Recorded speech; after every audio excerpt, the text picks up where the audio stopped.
যারা বলেন যে শ্বশুর শাশুড়িকে বাবা মায়ের মতো দেখবে, কথাটা একদম ভুল। আপনি শ্বশুর শাশুড়িকে যত বাবা মা নিজের বাবা মা মনে করবেন, সংসারে ততটাই অশান্তি সৃষ্টি হবে, সুখ শান্তি নষ্ট হবে।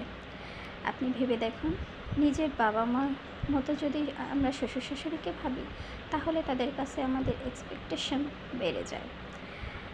আমরা অল্পতেই তাদের কাছে অনেক কিছু আশা করে ফেলি, যেমন আমরা বাবা মার কাছ থেকে পাই। যেমন আমরা তখন ভুল ধরতে থাকি যে আমার শ্বশুর শাশুড়ি কেন এটা করলো না, সেটা করলো না, এটা কেন বললো, সেটা কেন বললো, আমার বাবা মা হলে তো এমনটা বলতো না। তাই নিজের শ্বশুর শাশুড়িকে শ্রদ্ধা করুন, সম্মান করুন, তাদের প্রাপ্য ভালোবাসাটুকু দিন, তাদের প্রাপ্য অধিকারটুকু দিন। এতটুকু করলেই আপনাদের ভিতরে সুখ শান্তি বিরাজ করবে, তাদের থেকে এক্সপেকটেশন কম থাকবে। মনে হবে যে না, বাবা মা যেটা করতো কেন শ্বশুর শাশুড়ি সেটা করে না, এগুলো আসলে ম্যাটার করবে না। তখন মনে হবে যে এটা আসলে দুপক্ষ থেকেই করা উচিত। কারণ আপনি শ্বশুর শাশুড়ির কাছ থেকে যতটা যাবেন, তারা কিন্তু আপনাকে ততটা দিতে পারবে না।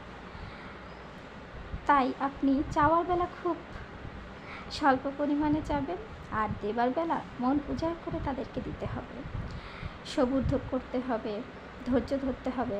তাহলেই দেখবেন সংসারে সুখ শান্তি বিরাজ করবে। হ্যালো বন্ধুরা, আসসালামু আলাইকুম। কেমন আছেন সবাই? আমিও ভালো আছি, আশা করি আপনারাও ভালো আছেন। একটা ছুটির দিনে কথা বলতে বলতে আপনাদের সাথে রান্না শেয়ার করতে চলে এলাম।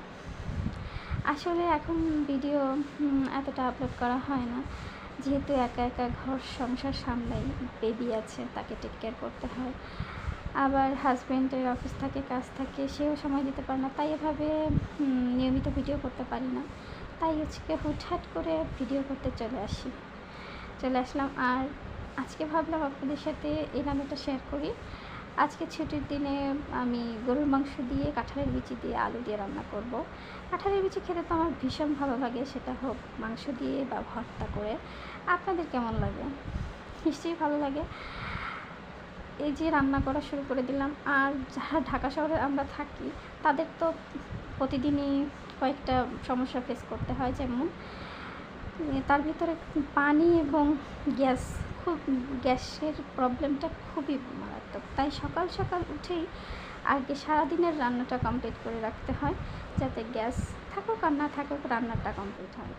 এই যে আমার মাংস রান্নার ফাইনাল লুক, রান্নাটা হয়ে গেল আপনাদের সাথে কথা বলতে বলতে। তো আপনারা কি করলেন ছুটির দিনে, আপনারাও শেয়ার করবেন।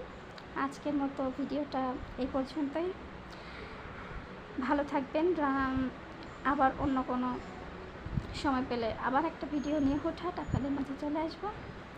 সবাই ভালো থাকবেন, সুস্থ থাকবেন, আর বেশি বেশি আমার ভিডিও দেখবেন। আল্লাহ হাফেজ।